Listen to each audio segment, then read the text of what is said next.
कृष्ण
तुझ प्रती आहे मागणे ते एक तुझ प्रती आहे देश तरी पाय पांडुरंगा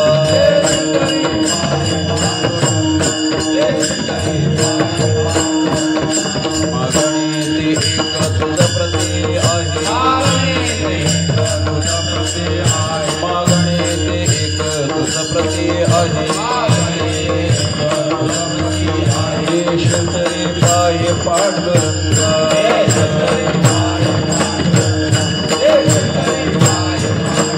या संतांचे निरवेची मदती या संतांचे निरवेची मदती आणि तुझे काय न मागो तुझ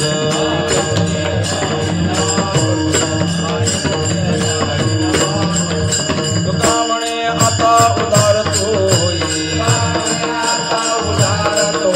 तुका म्हणे आता उदार तू होई मज ठेवी पाय संतांचिया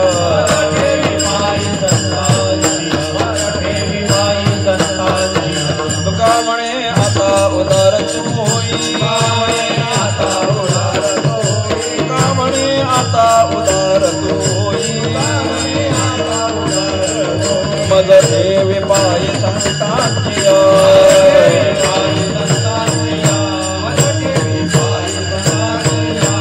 संतांची निरवेची मदती या संतांची निरवेची मदती आणि तुझे काय न मागो तुझ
मागणे ते एक तुझ प्रती आहे, मागणे ते एक तुझ प्रती आहे. देशी तरी पाहे पांडुरंगा, या संतांसी निरवे हेची मज दे, आणि कदुजे काही न मागे तुझ.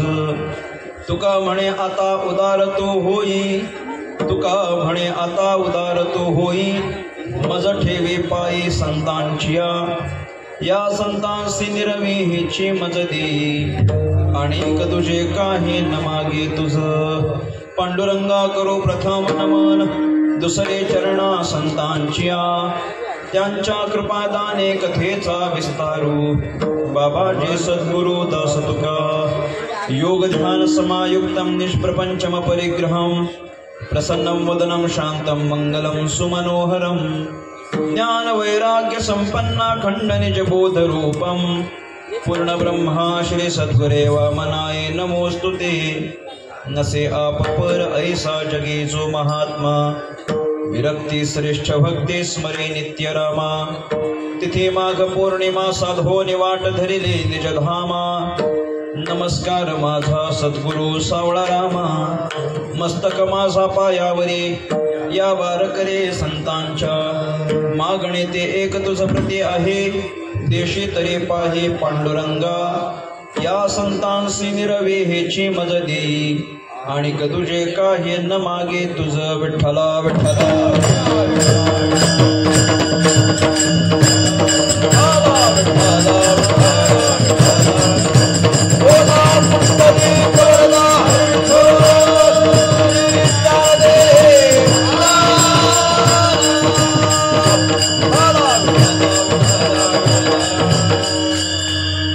महाराष्ट्राचा आराध्य दैवत राजाधिराज भगवान श्री पांडुरंग परमात्मा, कैवल्य साम्राज्य चक्रवर्ती विश्वसंत महावैष्णव ज्ञानराज माऊली, स्वानंद सुखनिवासी प्रातः स्मरणीय ब्रह्मलीन सद्गुरु श्री वामन बाबा, सद्गुरु श्री सवाराम बाबा महाराज आदी करून सर्व साधू संतांच्या चरणी विनम्रपणे नतमस्तक होतो. माझ्या समोर उपस्थित माझ्यापेक्षा ज्ञानाने वयाने अनुभवाने ज्येष्ठ श्रेष्ठ कीर्तनकार प्रवचनकार मातृभगिनी श्रोता गायक वादक आदी करून कलाकार वर्ग तुम्हा सर्वांच्या चरणी साष्टांग प्रणिपात करून परमात्म्याच्या संकीर्तनाला आरंभ. विठ्ठला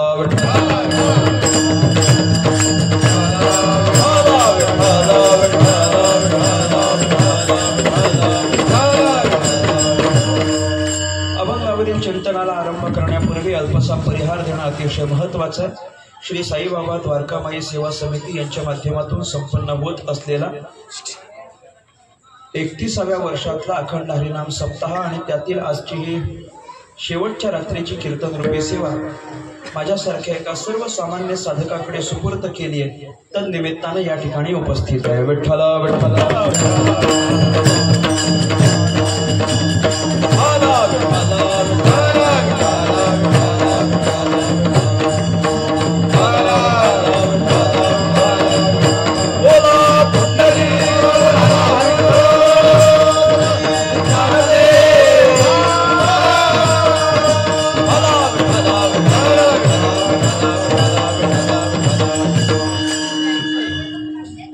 सेवेकरता निवडलेला अभंग संत श्रेष्ठ तुकाराम महाराज यांचा आहे. अभंग 3 चरणांचा आहे, मागणीपर प्रकरणातला आहे, सगळ्यांच्या परिचयाचा आहे, सगळ्यांच्या ओळखीचा आहे, प्रत्येकाच्या पाठांतरातला आहे आणि सगळ्यांच्या आवडीचा आहे. कारण हा अभंग म्हटला की कार्यक्रम संपतो, म्हणून सगळ्यांच्या आवडीचा असलेला हा अभंग या ठिकाणी सेवेप्रित्यर्थ निवडला आहे. या अभंगाच्या माध्यमातून संत श्रेष्ठ तुकाराम महाराजांनी भगवान परमात्म्याच्या पुढ्यात आपल्याला संतांच्या जवळ करण्याची आणि आपल्याला संतांच्या पायाजवळ ठेवण्याची मागणी व्यक्त केली. विठ्ठला विठ्ठला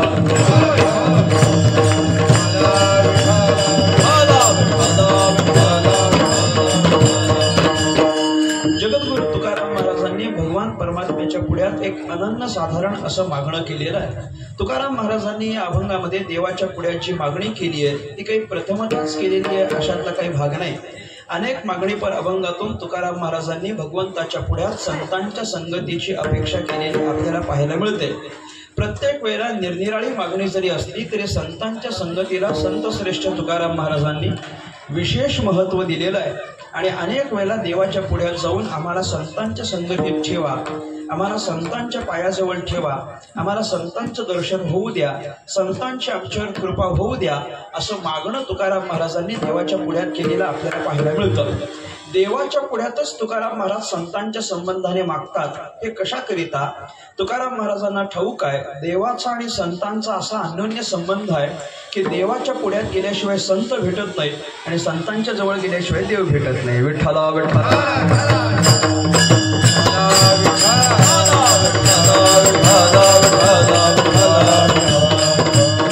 तुकाराम महाराजांना देवाच्या संतांच्या या संबंधाची कल्पना आहे. देव आणि संत हे दोघेही आपल्याला फार महत्वाचे. देवाची भेट होणं हेही महत्वाचं आणि संतांची भेट होणं हेही महत्वाचं. पण अडचण अशी आहे की देवाच्या जवळ जात नाही तोपर्यंत संत भेटत नाहीत आणि संतांकडे जात नाही तोपर्यंत देव भेटत नाही.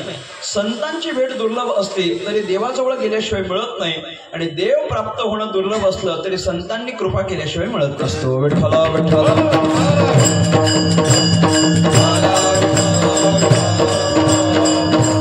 म्हणून तुकाराम महाराजांनी देवाच्या पुढ्याची मागणी केली आहे ती संतांच्या प्रित्यर्थ मागणी केलेली आहे. मागण्यासारखे अनेक विषय तुकाराम महाराजांच्या पुढ्यात असले तरी तुकोबारायांची मागणी ही प्रत्येक वेळेला अलौकिक स्वरूपाची असलेली आपल्याला पाहायला मिळेल.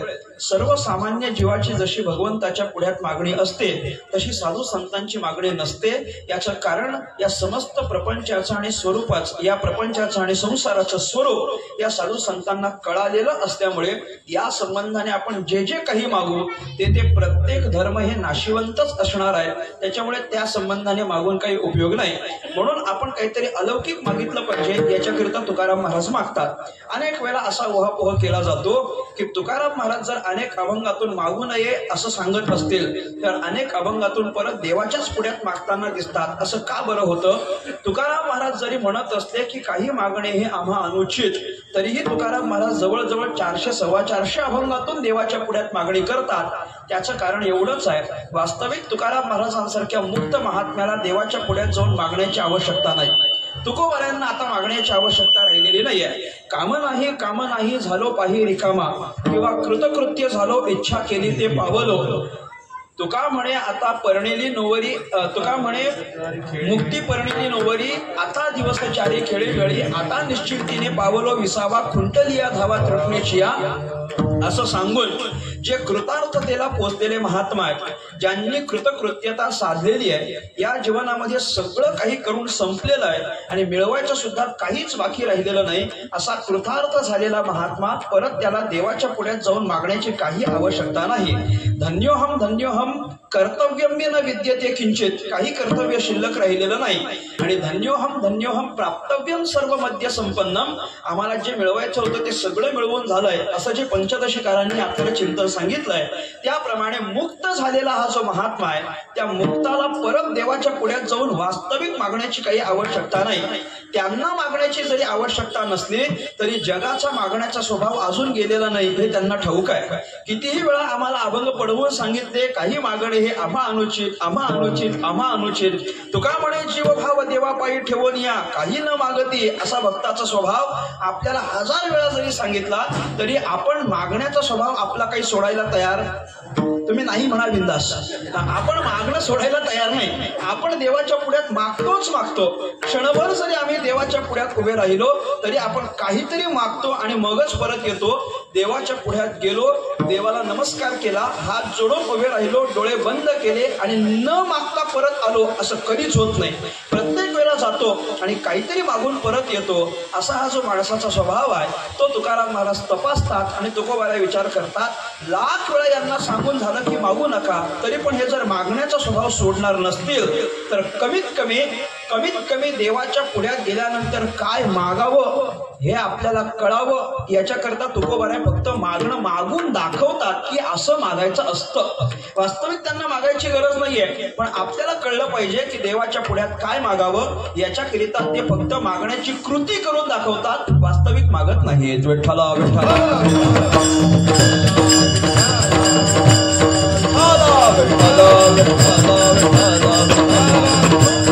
साधू संत मंडळी ही अनेक वेळेला फक्त तशा पद्धतीची कृती करून दाखवत असतात. कृती करणं वेगळं आणि करून दाखवणं वेगळं. हे फक्त करून दाखवतात. अर्भकाचे साठी पंथे हाती धरलेली पाटी.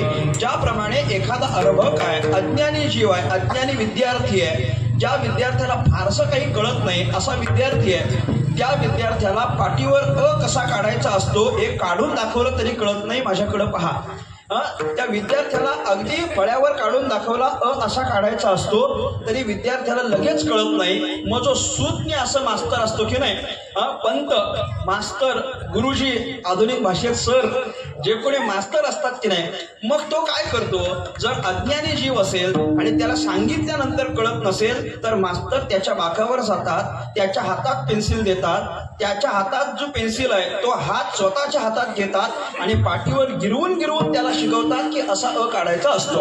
वास्तविक पाहता त्या मास्तराला हातात पेन्सिल घेण्याची आवश्यकता हेच बोललो ना मी, अर्भकाचे साठी प्रमाण देऊन झालेलं आहे. अर्भकाचे साठी त्याचंच मी विवरण करतोय. तुकाराम महाराज म्हणतात की अशा पद्धतीनं त्या मास्तराला वास्तविक पेन्सिल हातात घेण्याची काही आवश्यकता नाही, पण तरी ती पेन्सिल हातात घेतात. कशा करता? केवळ त्या विद्यार्थ्याला काढता यावा, आ इ काढता यावं एवढ्या करताच त्यांनी हातात पेन्सिल घेतलेली असते. त्यांना वास्तविक घेण्याची आवश्यकता नाही. त्याप्रमाणे तुकाराम महाराज आदी करून संतांना मागण्याची आवश्यकता नाही, पण काय आणि कसं मागावं हे आपल्याला कळावं म्हणून फक्त वागून दाखवलेलं आहे. विठ्ठला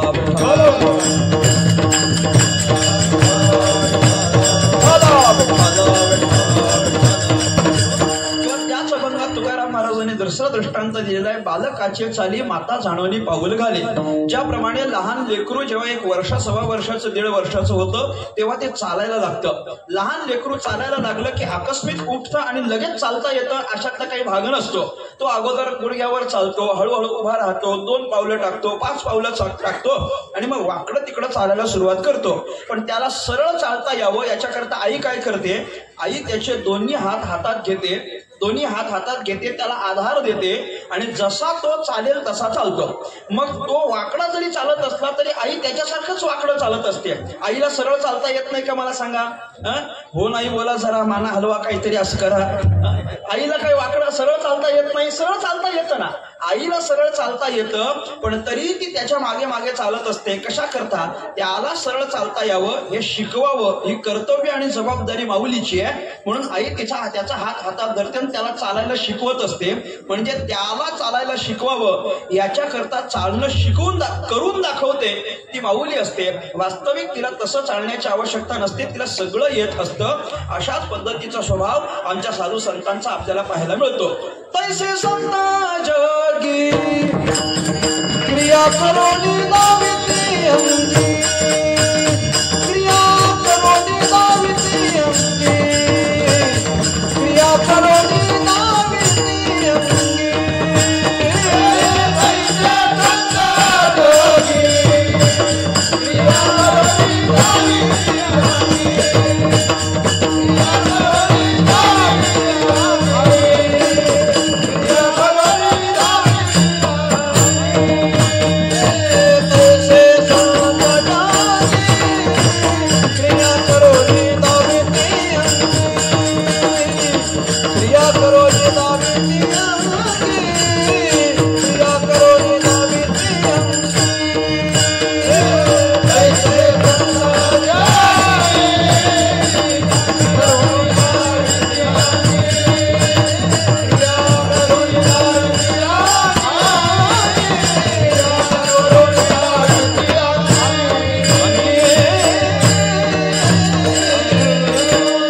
तैसे संत जगी क्रिया करोनी दाविती अंगी, अंगी. तैसे म्हणजे कैसे, जैसे वरच्या 2 चरणात सांगितले तैसे. अर्भकाचे साठी पंथे हाती धरेली पाठी तैसे, माता जाणोनी पाऊल घाली तैसे, संत जगी क्रिया करोनी दावेती अंगी. हे संत फक्त क्रिया करून दाखवतात, वास्तविक त्यांना क्रिया करण्याची काही आवश्यकता राहिलेली नसते. ज्ञानोबा ज्ञानेश्वरीमध्ये म्हणतात, तया ते कर्तव्य असे उरले कोणालागी, लोकालागी. लोकांसाठी फक्त त्यांचं कर्तव्य शिल्लक राहिलेलं असतं, अन्यथा त्यांना कोणतंही कर्तव्य करण्याची आवश्यकता राहिलेली नसते. त्याचप्रमाणे तुकाराम महाराज एक जीवनमुक्त महात्मा आहेत. त्यांना वास्तविक काही मागण्याची आवश्यकता नाहीये, पण आपल्याला काहीतरी मागता यावं, आपण व्यवस्थित मागावं, भगवंत प्रसन्न झाल्यानंतर आपण त्यांच्याकडून अलौकिक काहीतरी मागता यावं, हे आपण काय काय मागितलं पाहिजे, कसं कसं मागितलं पाहिजे, किती मागितलं पाहिजे, कधी मागितलं पाहिजे, हे सगळं आपल्याला कळावं याच्याकरिता तुकाराम महाराजांनी सगळ्याच मागणीपर अभंगांची योजना केलेली आपल्याला पाहायला मिळते. याही अभंगामध्ये तुकाराम महाराज देवाच्या पुढ्यात मागतात. काय मागतात? तुकाराम महाराजांनी एक वेगळं मागणं भगवान परमात्म्याच्या पुढ्यात केलेलं आहे. पण त्यात पण ते मागणं करत असताना तुकाराम महाराजांनी भगवंताला सांगितलेलं आहे, मी जे मागणार आहे ते सामान्य नाही, हे ध्यानात घ्या. देवाला तुकोबाराय सांगतात, मी जे मागणार आहे ते काही सामान्य मागणं नाही, हे तुम्ही ध्यानात घ्या. हे तुकाराम महाराज कशावरून सांगतात? तुकोबाराय देवाला म्हणतानाच असं म्हणतात, मी जे मागणार आहे ते काही फार मागणार आहे अशातले भाग नाही, मी काहीतरी एक अल्प गोष्ट मागणार आहे.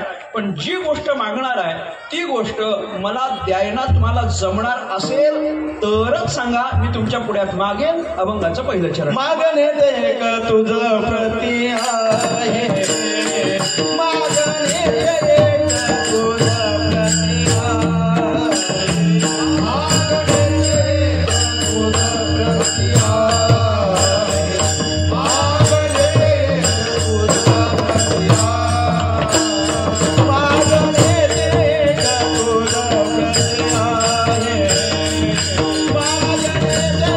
प्रति आहे,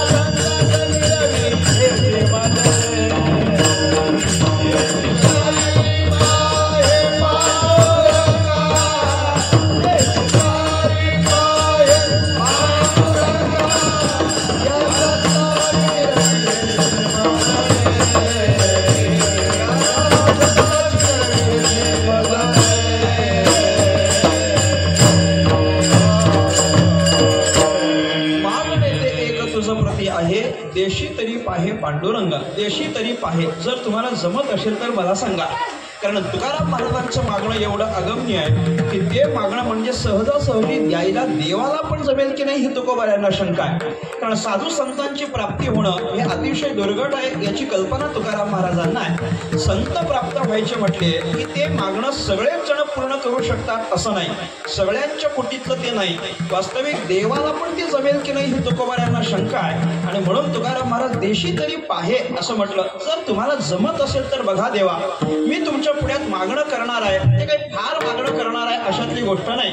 मी असं काहीतरी मागणार आहे की जे आत्तापर्यंत कुणी तुमच्या पुढ्यात मागितलेलं नाही आणि जे मागणं सगळ्यांना काही सुलभही नाही. तुकाराम महाराज अशी गोष्ट मागतात की जी गोष्ट आतापर्यंत कुणालाच प्राप्त झालेली नाही. आणि माणसाचा हा स्वभाव असतो, माणूस नेहमी मागत असताना तीच गोष्ट मागत असतो जी आपल्याकडे नाही. मला सांगा ना, आपण काय मागावं? जे आपल्याकडे आहे ते मागावं की जे आपल्याकडे नाही ते मागावं? तुमचं काय मत आहे? थोडं थोडं बोला बरं. आपल्याकडे जे नाही ते मागितलं पाहिजे, जे आपल्याकडे नाही ते आपण मागितलं पाहिजे. तुकाराम महाराज ती अपूर्वता साधतात. जे आपल्याकडे नाही, जे आपल्याला प्राप्त नाही ती गोष्ट तुकाराम महाराजांनी भगवंताच्या पुढ्यात मागितलेली आहे. जे आपल्याकडे अगोदरपासूनच उपलब्ध आहे तेच जर परत देवाकडे मागायला लागलो तर त्याच्यामध्ये काय अपूर्वता राहील सांगा? जे आपल्याकडे प्राप्त आहे ते मागू नये, जे प्राप्त नाही ते मागितलं पाहिजे. कारण प्राप्त असलेली गोष्ट पुन्हा मागणं याला व्याकरणानं प्राप्ताची प्राप्ती नावाचा दोष मानलेला आहे. तो दोष लागतो. जे प्राप्त आहे तेच परत मागायचं, याच्यामध्ये काही अपूर्वता नसते. असा दृष्टांत सांगितला जातो. एक तरुण मुलगा दुपारच्या वेळेला झाडाच्या खाली आराम करत बसला होता. दुपारच्या वेळेला झाडाखाली आराम करत बसलाय, झाडाच्या सावलीत अगदी असा पडला खाली, पहुडला आणि त्याला झोप लागली. त्याच रस्त्यानं एक वयोवृद्ध असलेला माणूस चालला होता की ज्यानं जीवनभर कष्ट करून एक चांगली संपत्ती कमावली होती. संपत्तीवान असलेला मनुष्य तिथून चालला होता. त्यानं बघितलं की तरुण आहे, धडधाकट आहे, दुपारची वेळ आहे, झाडाच्या सावलीत हा निवांत पडलाय आणि आराम करतोय. त्याला ते पाहलं नाही. त्यानं त्याला हलवून जागं केलं, सांगितलं उठ उठ. उठला. काय झालं बाबा? अरे काय नाही, चांगला तू तरणा दिसतोस, धडधाकट दिसतोस. अरे तरण्या माणसानं दुपारी झोपू नये. बरं जाऊ द्या, तरण्यानं दुपारी झोपू, तसं तर दुपारी झोपूच नये.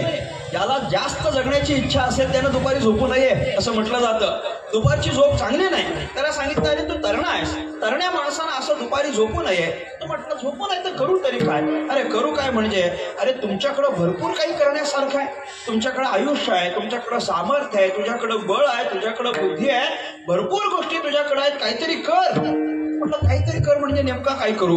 नेमका काय करू तुम्ही सांगा तरी.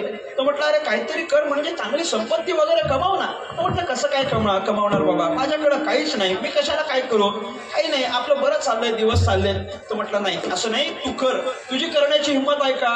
म्हटलं करेन, तुम्ही सांगाल ते करतो, काय करू? तर म्हटलं एक काम कर. त्याने लगेच खिशातून एक 2000ची नोट काढली, त्याच्या हातात दिली, त्याला सांगितलं हे 2000 रुपये घे, बाजारात जा, बाजारातून काहीतरी वस्तू विकत घे आणि ती वस्तू दुसऱ्या कुठल्या तरी गावाला जाऊन विक, जास्त भावाने विक. दुप्पटच्या भावाला जर तू विकलीस आणि लोकांनी जर तुझ्याकडून ती खरेदी केली तर तुला 2000चे किती मिळतील? 4000 रुपये मिळतील. तर म्हटलं वा वा वा, चांगली गोष्ट आहे. त्याने 2000ची नोट हातात घेतली. तर म्हटलं चालेल, आता ह्याचे मी विकत घेतो आणि याचे जाऊन विकतो म्हणजे याचे मला 4000 रुपये मिळतील. त्याने चटक्यानं विचारलं पण मग 4000 मिळाले तर मग त्या 4000चं मी काय करू? म्हटलं रे काय करू म्हणजे 4000 रुपये मिळाले ना, जास्त मिळाले ना, परत बाजारात जा, परत दुसरी कुठली तरी वस्तू विकत घे, परत ती दुसऱ्या कुठल्या तरी बाजाराला जाऊन विक. लोकांनी तुझ्याकडून सगळं विकत घेतलं, तुझा माल संपला की तुला त्या 4000चे किती मिळतील? 8000. तर म्हटलं वा वा वा, चांगली गोष्ट, 8000 मिळतील. पण मग त्या 8000चं मी काय करू? तर म्हटलं काय करू म्हणजे परत बाजारात जा, विक, काहीतरी चांगले तुझ्याकडे पैसे झाले की नाही, पुढे जर तू हा व्यवसाय वाढवलास तर तुझ्या 8000चे किती होतील? 16000. तर म्हटलं ठीक आहे, पण मग आता 16000चं मी काय करू? काय करू म्हणजे परत काहीतरी कर. 16000चे 25000 होतील, 25चे 50 होतील, 50000चे 1 लाख रुपये होतील, लाखाचे 5 लाख होतील, 10-50 लाख होतील, अरे कोटी रुपये होतील. तर म्हटलं वा वा, म्हणजे मी कोट्याधीश झालो. म्हटलं हो, तू कोट्याधीश होशील. तर म्हटलं चांगली गोष्ट आहे. मग आता त्या 1 कोटी रुपयाचं मी काय करू? अरे काय करू म्हणजे अरे कोटी रुपये झाले काही सामान्य गोष्ट आहे का? कोट्याधीश व्हायचं म्हटल्यानंतर काही सोपी गोष्ट नाहीये, सोपी गोष्ट नाही. अरे मी तुला दिलेल्या काहीतरी भांडवलाचा तो उपयोग केला, लाखो कोटी रुपये तुझ्याकडे येतील ना, मोठा असा तुला काहीतरी व्यवसाय करता येईल, तू मोठा नामांकित बिझनेसमॅन होशील आणि त्या कोटी रुपयाचे अनेक कोटी रुपये होतील, 10 कोटी 50 कोटी असे अनेक रुपये होतील, तू श्रीमंत होशील, जगातला श्रीमंत माणूस होशील. तर म्हटलं ठीक आहे, मी जगातला श्रीमंत माणूस झालो, मग आता मी काय करू? म्हटलं अरे आता काय करू म्हणजे आता करायचं काय बाकी आहे? एवढा श्रीमंत झालास म्हटल्यानंतर तुला काहीच करायचं नाही, एवढा श्रीमंत झालास की काही करायचं नाही, फक्त निवांत पडायचं आणि झोपायचं. तर म्हटलं मग मी आता काय करतो? मी आता तेच करतोय ना, आता पण मी निवांत पडलोय आणि झोपतोय ना. जर परत निवांत पडून झोपायचंच असेल तर एवढा खटाटोप करायची काय गरज आहे? जे अप्राप्त असलेली गोष्ट आहे ती मिळवली पाहिजे. प्राप्त असलेलंच जर पर्वत मिळवायचं झालं ना तर त्याला प्राप्ताची प्राप्ती नावाचा दोष म्हणायचा. विठ्ठला विठ्ठला.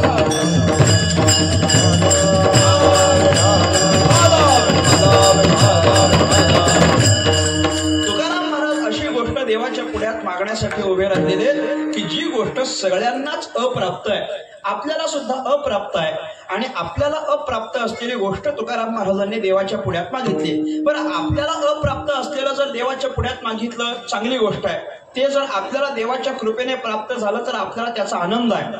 आणखी आनंद कधी होतो माहितीये? आपल्याला अप्राप्त आहेच आहे आणि आपल्याला अप्राप्त असलेली गोष्ट प्राप्त झाली, आनंद होतो, मान्य आहे. पण सगळ्यांना अप्राप्त असलेली गोष्ट फक्त आपल्याला प्राप्त झाली की त्याचा जास्त आनंद असतो. तुम्ही पहा, जे कुणालाच मिळत नाही ते आपल्याला मिळालं, आपल्याला त्याचा आनंद जास्त असतो. बाकी कुणाला नाही, पण मला मिळालं ना मग मला त्याचा आनंद आहे. मी अनेक वेळा म्हणत असतो, पंढरपूरला आपण सगळे दर्शनाला जातो, पंढरपूरला दर्शनाच्या रांगेत आपण उभे राहतो. एरवी गेल्यानंतर 2-2, 4-4 तास, 5-5 तास उभे राहतो. वारीच्या काळात लोक 40-40 तास उभे राहतात देवाच्या दर्शनाकरिता. देवाच्या दर्शनाकरिता उभं राहिल्यानंतर तिथं प्रसादाची अशी काही परंपरा नाही, काही तुम्हाला कोणी प्रसाद वगैरे देत नाही. तिथं गेल्यानंतर आपण फक्त देवाच्या पायावर आपलं डोकं ठेवायचं आणि बाहेर यायचं.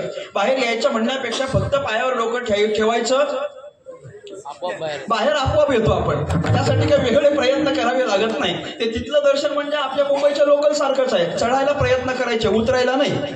फक्त उभं राहायचं, सगळे आपल्याला आपोआप बाहेर घेऊन येतात. तसं तिथं खाली वाकायचं, वर उठायच्या आत आपण बाहेर असतो. एवढ्या गडबडीत सगळं दर्शन असतं, प्रसाद वगैरे काही दिला जात नाही. पण असं समजा 10-12 तास तुम्ही रांगेत उभे राहिले, रांग फार मोठी आहे, रांगेत अनेक माणसं उभी आहेत, एक एक करून दर्शन घेत आहेत. तुमचा नंबर आला, तुम्ही देवाच्या पुढ्यात गेले, देवाच्या पुढ्यात गेला, नमस्कार केला, त्या पुजाऱ्यानं कुठलीच घाई केली नाही, तुम्ही निवांत उभे राहिले, तुमचं डोकं देवाच्या पायाला लागलं, डोकं ठेवून तुम्हाला नमस्कार करता आलं, काय मागायचं ते मागितलं आणि तुम्ही बाहेर येणार. एवढ्यात पुजाऱ्यानं तुमच्या हाताला धरलं, बाजूला घेतलं आणि 2 पेढे तुमच्या हातावर प्रसाद म्हणून ठेवलं. कसं वाटेल मला सांगा? 2 पेढे तुमच्या हातावर प्रसाद म्हणून ठेवलं, किती आनंद झाला, फार आनंद झाला. का? देवाचा प्रसाद मिळाला म्हणून याचा आपल्याला आनंद झाला. पण मी अजून पुढचं म्हणत असतो, एक आपल्याला आनंद याचा झाला की देवाचा प्रसाद मिळाला म्हणून, पण त्याच्यापेक्षा जास्त आनंद होतो का अख्ख्या रांगेत कुणालाच नाही पण मला दिला ना याचा आनंद आहे. अख्ख्या रांगेत बाकी कुणाला नाही पण मला प्रसाद मिळतो ना, म्हणजे त्याच्यामध्ये अपूर्वता आहे. याचा अर्थ जे सगळ्याला दुर्लभ आहे ती गोष्ट आपल्याला प्राप्त होत असेल तर त्याचा आनंद आहे. म्हणून तुकाराम महाराजांनी देवाच्या पुढ्यात मागत असताना जे सगळ्यांना अप्राप्त आहे, जे सगळ्यांना दुर्लभ आहे, अशी मागणी तुकोबाऱ्या देवाच्या पुढ्यात व्यक्त करतात.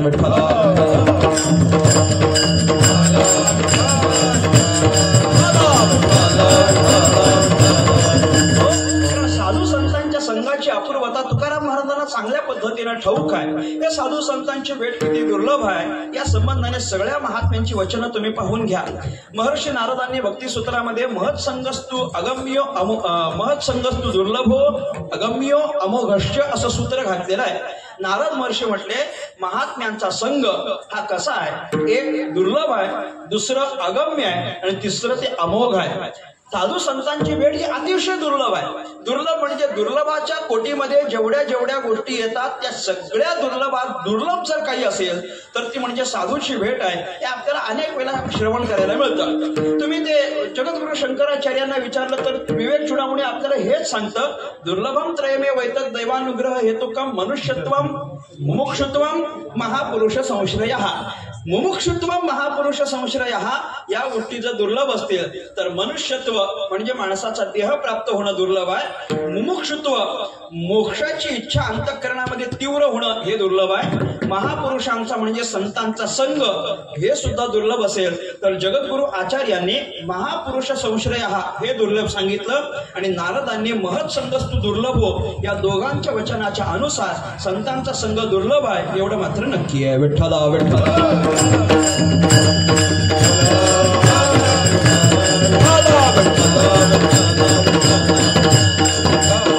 साधू संतांचा संघ एवढा दुर्लभ आहे की तो सहजासहजी प्राप्त होत नसतो, कुणालाही सहजासहजी प्राप्त होत नाही. एकनाथ महाराजांनी या संबंधाने चिंतन करताना असं म्हटलं की सहजासहजी तर प्राप्त होत नाहीच, पण या जगात दुर्लभाच्या यादीत असलेल्या जेवढ्या काही गोष्टी आहेत त्या सगळ्या गोष्टी एखाद्या वेळेला सुलभ होतील, पण संतांची भेट मात्र आपल्याला सुलभ होणार नाही. चंद्रामृत सुख सेवक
साधुत्वाच्या कोटीतल्या सगळ्या गोष्टी सांगितल्या. चंद्रामृते सेवे सुखे सेववेल. चंद्राचं अमृत सेवन करण्याचं कौशल्य माणसाकडे नाही. चंद्राचं अमृत सेवन करण्याचं कौशल्य फक्त चकोराकडे आहे, चकोर नावाच्या पक्षाकडे आहे. चकोर पक्षी चंद्रामृत सेवन करील यात नवल नाही. चकोर पक्षाचं लहानातलं लहान पिलू जरी असलं ना तरी त्याच्याकडे ते कौशल्य असतं की चंद्रामृत सेवन करावं, पण ते माणसाला जमत नाही. एकनाथ महाराज म्हणतात कदाचित असं होईल एखादा मनुष्य त्याच्या तपाच्या किंवा योग सामर्थ्यानं चंद्रामृत सेवन करून दाखवेल. चला आम्ही असं मानतो की कदाचित ते सुलभ होईल. अस्ता जाता रवी धरवेल हे शक्य आहे का? अस्ताला जाणारा सूर्य हाताने धरून ठेवायचा किंवा थांबवून ठेवायचा हे शक्य आहे? अजिबात शक्य नाही. पण नाथ महाराज म्हणतात कदाचित तेही शक्य होईल. बाया हेळा सागर तरवेल. समस्त सागर पूर्ण समुद्र स्वतःच्या बाहुबलानं पोहून पार करायचा हे सर्वसामान्य माणसाच्या कोटीतलं नाही. पण तरीही नाथ महाराज म्हणतात की कदाचित तेही शक्य होईल. परी त्या साधूची भेट न होईल का? पण साधूची भेट येऊन शक्य नाही. आणि मग प्रश्न केला ऐसे कैसे यानं भेटतील ते साधू? असे कशाचे साधू भेटतील? काही सहज भेटतात का? सहज भेटत नाहीत. तुकोबारायांनी सांगितलं अनेक अनेक जन्माच्या पुण्याचा उदय होतो तेव्हाच साधूची भेट होत असते, सहज भेटत नाही. तिळे तिळे पुण्य साचा पडे तरी हे बहुता जन्मी जोडे. त्याच्यानं दोन गोष्टी होतात, नाम तुझे वाचेशी आतुडे एक आणि समागम घडे संतांचा दोन. या दोन गोष्टी आपल्याला प्राप्त होतात ज्या वेळेला तिळतिळ पुण्य आपण साठवून ठेवतो. एका जन्माचं नाही अनंत जन्माचं. तिळे तिळे पुण्य म्हणजे लहान लहान पुण्य माणसाला साठवून ठेवावं लागतं. माणूस जे काही सत्कर्म करतो की नाही मृत्यू लोकात, की ज्या सत्कर्माच्या बदल्यात देवानं आपल्याला पुण्य द्यावं अशी माणसाची स्वाभाविक इच्छा असते. जे काही माणूस करतो ते त्या बदल्यात देवानं माझ्या पदरात पुण्य टाकलं पाहिजे अशी माणसाची अपेक्षा असते. एखाद्या आंधळ्या माणसाला एखाद्या डोळस माणसाने फक्त रस्ता ओलांडण्याकरता जरी मदत केली ना तरी पलीकडच्या बाजूला त्या आंधळ्याला सोडल्यानंतर याला मनोमन असं वाटत असतं मी फार चांगला वागलो, मी फार चांगला वागलो, मी काहीतरी चांगलं कर्म केलं आणि याच्या बदल्यात देवानं मला काय द्यावं? पुण्य द्यावं अशी त्याची अपेक्षा असते. मी चांगला वागलो की नाही. एखाद्या भुकेल्याला जर चपाती भाकरी जर खायला दिली ना तर त्याच्या बदल्यात देवानं मला काय द्यावं? पुण्य द्यावं अशी अपेक्षा असते. एखाद्या दरिद्री माणसाला जर हातावर 10 रुपये म्हणून टेकले तरी त्याच्या बदल्यात देवानं मला पुण्य द्यावं अशी माणसाची अपेक्षा असते. लहान लहान कर्मातून पण आपल्याला पुण्य मिळेल अशी सर्वसामान्य माणसाची अपेक्षा असते. मी आपला अनुभव सांगत असतो. आपण सगळे कीर्तनकार मंडळी कीर्तनाकरता परगावी गेलो किंवा कोणत्याही ठिकाणी कीर्तनाला गेलो की आपल्या हातात आपली कीर्तनाची बॅग असते बघा. आपल्या कीर्तनाच्या बागेत वास्तविक काहीच नसतं, त्यात फेटा उपरणं तेवढंच असतं, बाकी काही नसतं. पण तरीही तिथं पोहोचलो की तिथली संयोजक मंडळी धावत धावत येतात आणि आपल्याला म्हणतात महाराज तुमची बॅग द्या, महाराज तुमची बॅग द्या, बॅग द्या, बॅग द्या. आम्ही म्हणतो नाही नाही नाही बाबा राहू द्या, आमची बॅग आमच्याकडेच राहू द्या. ते म्हणतात नाही नाही द्या द्या. मी म्हटलं नाही नाही राहू द्या, उगाच तुम्ही तुमची तयार केली तर. नाही बाबा राहू द्या, आमची बॅग आमच्याकडे राहू द्या, आमची बॅग राहू द्या. ते म्हणतात नाही नाही महाराज द्या हो. आपण भरपूर आग्रह करायचा, नको नको नको नको राहू द्या. मग ते आपल्याला म्हणतात अहो द्या हो महाराज, तेवढंच आम्हाला पुण्य. म्हणजे बॅग धरण्यातून पण त्यांना असं वाटत असतं की आपल्याला यातून काय मिळेल? पुण्य मिळेल. ती त्यांची सद्भावना असते, तो भाग निराळा. पण लहान लहान कर्मातून माणसाला अपेक्षा असते की आपल्याला पुण्य मिळावं आणि जे पुण्य मिळावं अशी माणूस अपेक्षा करतो ना ते पुण्य काही फार मोठं डोंगरा एवढं असतं अशातला भाग नाही. या सगळ्यातून मिळणारं पुण्य म्हणजे फक्त तिळा एवढं असतं, फक्त तिळा एवढं पुण्य असतं. आणि तुकोबारा म्हणतात हे तिळा एवढं म्हणजे लहान लहान पुण्य साठवून ठेवायचं, एका जन्माचं नाही. तरी हे बहुता जन्मी जोडे.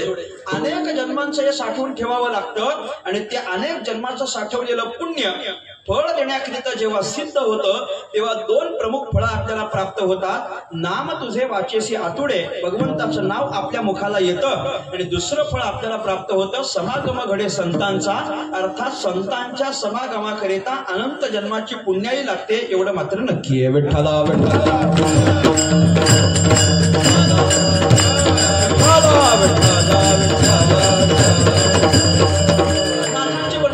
निष्कामता निज दृष्टी अनंत पुण्य कोट्यानो कोटी रोकड्या लाभती पाठोवाठी तय होय भेटी हरिप्रियांची, असं नाथांनी पण भागवतात सांगितलंय.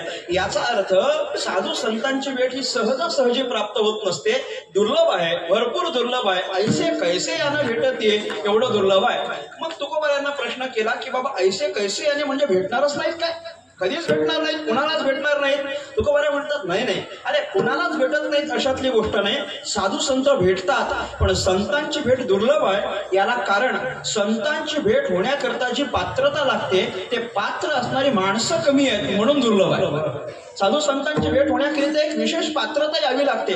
चालता चालता सहज रस्त्यात कधी साधू भेटत नाही, कधी साधू अशा रस्त्यात भेटत नसतात. आपली तशी पात्रता व्हावी लागते तरच आपल्याला साधू संत मंडळी भेटत असतात. पण पात्रता व्हावी लागते म्हणजे तरी काय पात्रता, माणसाच्या अंगी काय अधिकार, कोणती पात्रता माणसाच्याकडे आली तर आपल्याला साधू भेट देतात, याचाही विचार तुकाराम महाराजांनी सांगत असताना तुकोबाराय असं म्हटले, अर्थ काम चाडनये चित्ता, अर्थ काम चाडनये चित्ता, अर्थ काम चाडनये चित्ता, अर्थ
अर्थ काम चाड नये चित्ता, माना मान मोह माया मिथ्या, वरते समाधानी जाणोनी नेणतातया, साधू भेट देती अवचितागा. त्याला साधू भेट देतील पण हे सगळं व्हावं लागेल तर साधू भेट देतील की नाही. अर्थ काम चाड नये चित्ता, हे सगळं आपल्या अंतःकरणाला येता कामा नये. अर्थ म्हणजे तुम्हाला अर्थाचा अर्थ माहिती आहे की नाही, माहिती आहे. तो अर्थ, अर्थाच्या संबंधाने अंतःकरणामध्ये कोणतीच वासना शिल्लक राहता कामा नये. बरं, निरनिराळ्या जे काही वासनेचे प्रकार आहेत ते काम, काम शब्दाचा अर्थ पण इच्छा असाच होतो. इदम्यस्यात इति इच्छा. काम शब्देतः पंचदशिकारांनी कामाची व्याख्या केलेली आहे. काम म्हणजे काय, काम म्हणजे मला हे पाहिजे, मला ते पाहिजे, मला ते पाहिजे, ते पाहिजे पाहिजे पाहिजे पाहिजे असं जे म्हणणं आहे ना, यालाच काम असं म्हटलं जातं. हे काम पण अंतःकरणात शिल्लक नाही राहिलं पाहिजे. म्हणजे संपत्तीच्या संबंधाने आणि अन्य कोणत्याही विषयाच्या संबंधाने अंतःकरणामध्ये वासना शिल्लक राहिली नाही पाहिजे. ही पहिला प्रकार आहे. अजून माना मान, मोह माया मिथ्या. मान आणि अपमान या दोन्ही गोष्टी समानच झाल्या पाहिजे. मान झाला म्हणून सन्मान झाला म्हणून आनंदही नाही झाला पाहिजे आणि अपमान झाला म्हणून शोकही नाही झाला पाहिजे. या दोन्ही गोष्टी जेव्हा समान होतील तेव्हा दुसरी गोष्ट. आणि तिसरं तुकोबाराय म्हणतात वरते समाधानी जाणून नेणता. जो त्याच्या जीवनामध्ये समाधानी आहे, समाधानी म्हणजे देव ठेवील तैसे राहावे, तैसे तर राहावेच लागते, नाईलाज आहे. काय आपलं त्याच्यामध्ये वेगळं. देव मला खरं खरं सांगा ना, देव ठेवील तसं आपण राहतो की राहावं लागतं, काय मत आहे. राहावं लागतं. किती खरं बोलतो आपण, पहा, राहावं लागतं आपल्याला. अन्यथा देवानं आपल्याला ज्या परिस्थितीत ठेवलंय त्याला सुद्धा आपण प्रतिकार करण्याचा प्रयत्न करतो. आपल्या हातात, माणसाच्या हातात जर असताना की देवाचे नियम बदलायचे तर माणसाने ते पण बदलले असते, पण देवाला ते माहिती होतं म्हणून आपल्या हातात ते सूत्र दिलेलं नाहीये, आपल्या हातामध्ये तेवढं लिहिलेलं नाहीये. इथं आल्यानंतर मी जसं ठेवेन तसं तुम्हाला राहावं लागेल. आपण राहावंच लागतं. राहावं लागत असेल तर देव ठेवील तैसे राहावे म्हणायची गरज काय आहे? ठेविले अनंते तैसेची राहावे, हे राहावे म्हणण्याची आवश्यकता काय आहे? राहावे याच्यामध्ये नवल नाही, चित्ती असू द्यावे समाधान यात नवल आहे, हे मर्म आहे. देव ठेवील तसा राहतो, पण भगवंताने सुखाचे दिवस दिले तरी समाधानी आणि भगवंतानं कधीच तरी दुःखाचे दिवस दिले तरी समाधानी. या दोन्ही स्थिती जेव्हा समान होतील तेव्हा या तिन्ही गोष्टी पहा. अर्थ आणि काम या संबंधाने अंतःकरणामध्ये वासना शिल्लक न राहणं पहिली गोष्ट, मान अपमान समान होणं दुसरी गोष्ट, आणि अंतःकरण समाधानानं पूर्ण होणं तिसरी गोष्ट. या तीनही गोष्टी ज्या वेळेला एकत्र येतील तेव्हा तुकोबारा म्हणतात, तया साधू भेट देती अवचितागा, त्यालाच साधू येतात अन भेट देतात, ऐसे याने भेट देते साधू. नाथांनी प्रश्न केला होता, ऐसे कैसे यानं भेट देते साधू? तुकोबाराने उत्तर दिलं, ऐसे यानं भेटत येते साधू, असे साधू भेट देतील. मग मला सांगा, असे जर साधू भेटणार असतील तर वर सांगितल्याप्रमाणे चित्ताची स्थिती असलेले किती लोक आहेत? समाधानी असणारं कोण आहे? कोणीच नाही. संपत्तीची इच्छा नसणारं कोण आहे? कोणीच नाही. अपमान झाल्यानंतर पण आनंदी राहणारा कोण आहे? कोणीच नाही. मग ह्या सगळ्याचे जर पात्रता आपल्याकडे नसेल तर साधू भेट कसे देतील मला सांगा. म्हणून साधूची भेट दुर्लभ आहे. विठ्ठला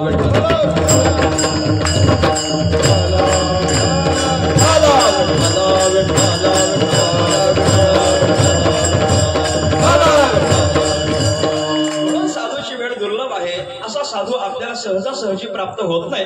आणि साधू जर आपल्याला सहजासहजी प्राप्त होत नसतील तर ते दुर्लभाच्या यादीत तुकाराम महाराजांनी घातलंय, जगद्गुरु शंकराचार्यांनी घातलंय, नारद महर्षींनी सुद्धा घातलंय. पुढे ते अगम्य असं पण म्हटले. साधूची भेट ही अगम्य आहे. अगम्य म्हणजे काय? एक तर साधू भेटत नाही आणि साधू भेटले तरी भेटणारा साधू आहे ते आपल्याला कळत नाही, अशी अडचण आहे. एक तर साधू भेट देत नाही आणि भेटले तरी हे साधूच आहे, आपल्याला ओळखता येत नाही. अहो, आपल्याला ओळखता आलं पाहिजे खरा साधू कोण आणि संधी साधू कोण हे आपल्याला ओळखता आलं पाहिजे. या दोघांचा फरक आपल्याला ओळखता आला तर साधू भेटीचा योग्य परिणाम आपल्यावर होईल, अन्यथा परिणाम होणार नाही. मी अनेक वेळा गमतीनं म्हणत असतो, साधूच्या दर्शनाची, ऐका, साधूच्या दर्शनाची संधी प्राप्त झाली तर ती संधी आपण साधून घ्यावी, नाहीतर संधी साधून जातील. नाही कळलं? जाऊ द्या, परत सांगत नाही आता. साधूच्या दर्शनाची संधी प्राप्त झाली की ती संधी साधून घ्यायची, नाहीतर संधी साधून जातात. म्हणून आपण साधूच्या दर्शनाची संधी घेतली पाहिजे. आपल्याला साधू महात्मा दिसले ना, आपण त्यांचं दर्शन घेतलं पाहिजे. कारण साधू एकतर भेटत नाही, भेटले तर अगम्य म्हणजे त्यांना ओळखता येत नाही, आणि अमोघश्य म्हणजे साधूचं दर्शन कधी वाया जात नाही. साधूचं दर्शन काहीतरी फळ आपल्या पदरात टाकत असतं. एवढी जर त्या साधू संतांच्या दर्शनाची महती आणि महिमान असेल तर तुकाराम महाराज विचार करतात, ही जी अपूर्वता जी या एकाच ठिकाणी आहे ते आपल्याला प्राप्त झालं पाहिजे, मिळालं पाहिजे. म्हणून तेवढीच इच्छा तुकोबारा देवाच्या पुढ्यात व्यक्त करतात.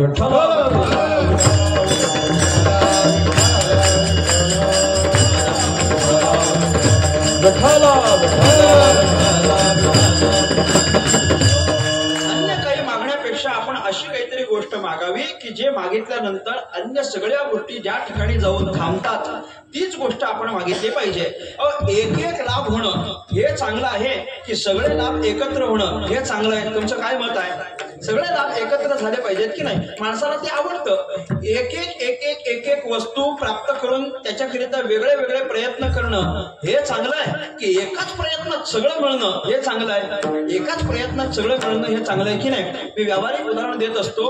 प्रत्येक वस्तू निरनिराळी विकत घेण्याकरिता वेगवेगळ्या दुकानात जाणं हे पसंत करता की सगळं एकत्र मिळतं अशा डीमार्टला जाणं पसंत करता? काय उत्तर आहे?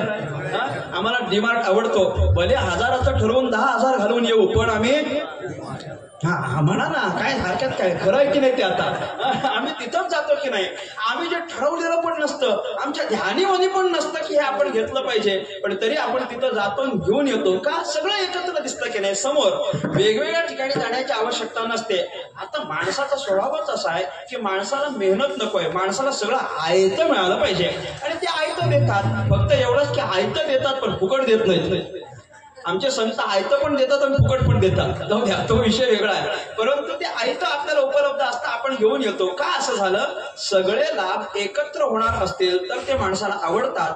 तो बरा विचार करतात, संतांच्या ठिकाणी सगळे लाभ एकत्र होतात ना, पण वेगळं वेगळं मागण्यापेक्षा एक संतांच्या जवळ जाऊन जर पोहोचलो तर सगळं आपल्याला एकत्र मिळणार आहे. आणि म्हणून तुकाराम महाराज देवाला प्रार्थना करतात, बघा आमचं काही फार असं मागणं तुमच्या पुढ्यात नाही. ते लोक जसं तुमची थोडीशी भक्ती करतात भरपूर मागतात, तशातला मी नाही. साधू संत मंडळी म्हणतात, लौकिकातली लोक जशी घटकाभर तुमच्या समोर बसतात आणि मागताना मात्र अस्माकं तु सकुटुंबाय सपरिवाराणाम द्विपद चतुष्पदानाम आयु आरोग्य वगैरे वगैरे मागतात की नाही, एवढं सगळं मागणाऱ्याच्या यादीतला मी नाही. मला हे सगळं नाही पाहिजे.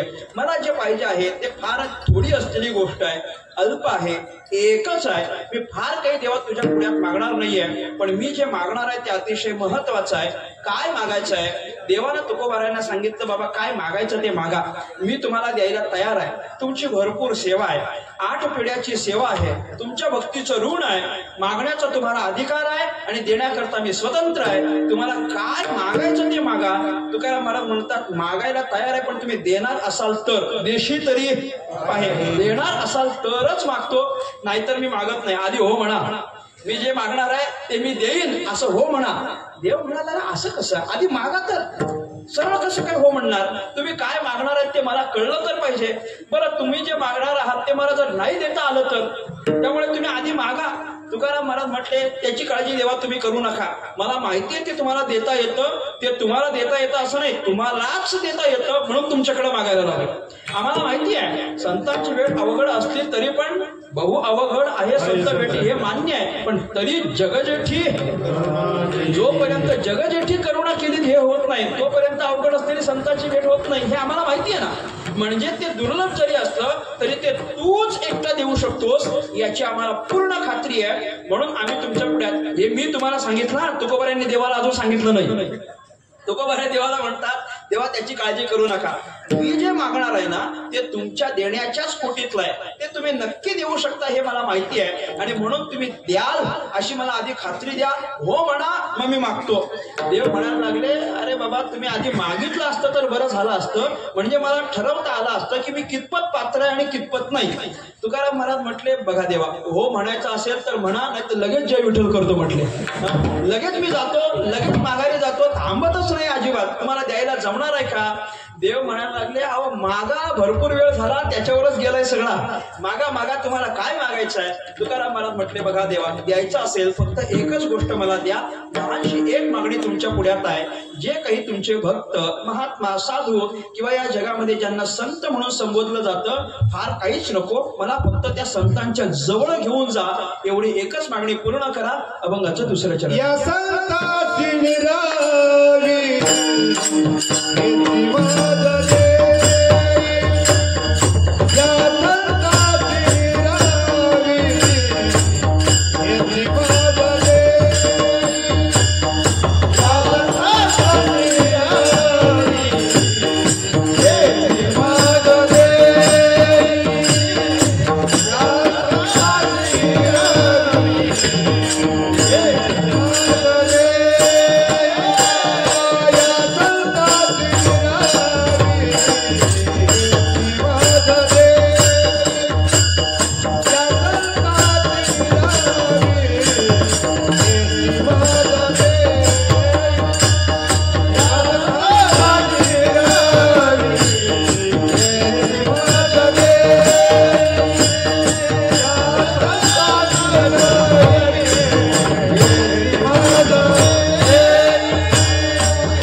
आणिक तुझे काही न मागे तुझं. आम्ही दुसरं काही मागत नाही. दुसरं काही आणिक तुझे काही न मागे, बाकी दुसरं काही मागत नाही. याचा अर्थ बाकी मागण्यासारख्या गोष्टी भरपूर आहेत. बाकी आणिक या शब्दाखाली येणाऱ्या गोष्टी पुष्कळ आहेत, पण त्या मागायच्या आम्हाला नाही आहेत. कारण ज्या गोष्टी इथं प्रपंचाच्या बाजारात मिळतात त्या गोष्टी देवाच्या पुढ्यात मागू नये असा नियम आहे. जे आपल्याला इथं मिळतं ते परत देवाच्या पुढ्यात मागायची काय गरज आहे काय? मी अनेक वेळा गमतीने म्हणत असतो, बरीचशी माणसं आळंदी पंढरपूरला जातात. पंढरपूरला पार 20 दिवसाचा प्रवास करून जातात, 40 तास रांगेत राहून देवाचं दर्शन घेतात आणि परत घरी येत असताना काय काय साठवून आणतात मला सांगावं. तुमचा कसा अनुभव आहे? बरीचशी माणसं तिथं गेल्यानंतर काय लहान पोराला खेळणी घेऊन येते, काय घोंगड्याच घेऊन येते आणि काय. आता मला सांगा, घोंगड्या चादरी काय मुंबईत मिळत नाहीत काय? मिळतं ना. म्हणजे इथं मिळत आहे ते आणायला तेवढ्या लांब जायची काय गरज आहे? नाही, तिथून ते आणलं पाहिजे जे इथं मिळत नाही. भगवंताच्या पुढ्यात गेल्यानंतर ते मागितलं पाहिजे जे इथं मिळत नाही. जे प्रपंचाच्या बाजारात मिळतंय ते भगवंताच्या पुढ्यात मागू नये. आणिक या शब्दाखाली सगळं काही ते तुकाराम महाराजांनी घेतलंय की जे प्रापंचिक माणसाला अपेक्षित आहे, आणि जे प्रापंचिकाला अपेक्षित आहे ती माझी अपेक्षा नाही, हे तुकाराम महाराजांनी आणिक शब्दातून व्यक्त केलं. मला बाकी काही नको. बाकी जे काही तुझ्या समोर मागितलं जातं, वाढावे संतान वगैरे, तसलं मला काही नको आहे. द्यावे, खावे, प्यावे, असावे सदैव, यातलं मला काही नको. तेव्हा काहीच नको. काहीच नको म्हणजे काही नको. ब्रह्मादिक पदे दुःखाची शिराणी, तेथे दुश्चित जणी जडो देसी. म्हणून आणिक न लगे माईक पदार्थ, तेथे माझे अर्थ नको देवा. आम्हाला दुसरे माईक पदार्थ नको. माईक पदार्थ याचा अर्थ मायेने निर्मित झालेले जे जे पदार्थ आहेत त्या पदार्थाची, अर्थात माया कार्याची आम्हाला अपेक्षा नाही. जे तुझ्याकडून निर्माण झालेलं आहे, जे तुझ्यासारख्या स्वरूपाचं आहे तेच आम्हाला अपेक्षित आहे. म्हणून संतांच्या जवळ करा. विठ्ठला विठ्ठला